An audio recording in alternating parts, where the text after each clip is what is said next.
Арабаңыздар, 2-3 күндөн бери чек ара маселеси катуу талкууга алынып, митингдер да токтобой келет. Бүгүн бул боюнча өкмөт башчы интернет баракчаларынын биринде үн катты. Өкмөт башчы Улукбек Марипов өзүнүн интернет баракчасы аркылуу түз эфирге чыгып, элдин суроолоруна жооп берип жатып, Баткен облусуна өзгөчө статус берүү маселесин карап жатканын айтты. Ал өз сөзүндө Баткен облусунда абал чындыгында эле оор экенин, ал жерде жашап жаткан жарандардын ар бири баатыр деп, алардын жашоо турмушун жеңилдеткенге, жардам бергенге өкмөт болгон күч аракеттин жумшаарын убадалады. Бийлик чек ара маселесин эртерээк чечпесе, кошуна өлкөнүн эр азаматтары ал чектеш жерге курулуш иштерин жүргүзүүгө аракет кылышууда. Азырынча ал курулуш иши жергиликтүү тургундар жана чек арачылардын күчү менен токтотулду. Самаркандек айылындагы чек арада Тажикстан тарап көпүрө куруу максатта бетондорду түшүрүп, казуу иштерин башташкан. Жергиликтүү акимчиликтин маалыматы боюнча курулуш иши токтотулган.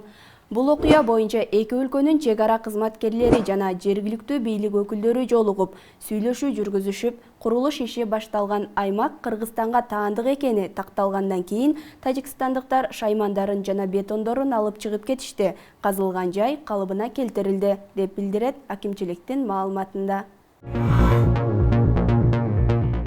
Ал эми биздин окумуштуулар бул маселени чечүү үчүн акимдердин макамын жогорулатуу зарыл дешүүдө. Улуттук илимдер академиясынын саясий изилдөөлөр жана экспертиза борборунун директору Чолпонкул Арабаевдин айтымында, аким губернаторлордун укуктук деңгээли кошуна мамлекеттердин ошол кызматта турган атка минерлери менен сүйлөшүүдө абдан чоң таасирин тийгизет. Ошол себептен аймактардагы башкаруу системасы да реформага муктаж экенин айтып, аким губернаторлордун укуктары күчтөндүрүп, макамын жогорулатуу зарыл дейт. Спутник Кыргызстан радиосуна маек берип жатып.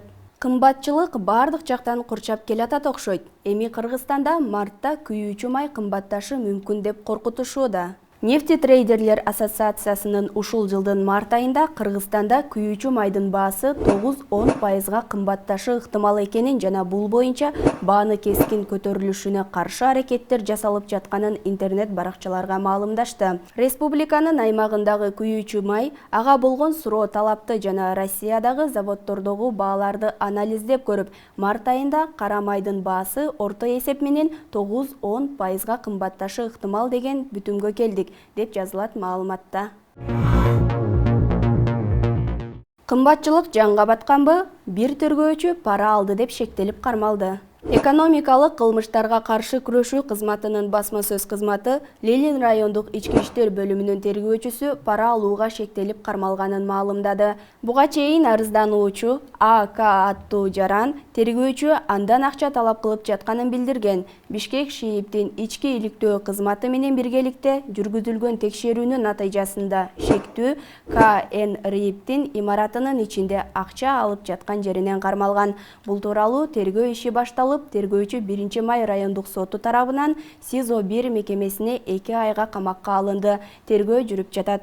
Пара бергенче бара бер демекчи, жогорку окуу жайларды кара тизмеден чыгаруу боюнча билим министри Пакистанга барып келди. Билим берүү жана илим министри Алмазбек Бейшеналиев Пакистанга 16 февралда иш сапар менен барган. Иш сапар учурунда Бейшеналиев Пакистандын билим берүү жана кесиптик техникалык билим алуу министри Шавкат Махмуд жана жогорку билим берүү боюнча комиссиясынын төрагасы Тарик Банури менен жолугушту. Тараптар орто жана жогорку кесиптик техникалык билим берүү жаатында тажрыйба алмашууну, пакистандык студенттердин Кыргызстандагы билим алуусуна шарт түзүү жана медициналык окуу жайларды Пакистандын кара тизмесинен чыгарууну сүйлөштү. Бул тууралуу аталган мекеменин басма сөз кызматы кабарлады. Ушул жана башка жаңылыктарды биздин интернет баракчалардан окуп көрө аласыздар. Аман болуңуздар.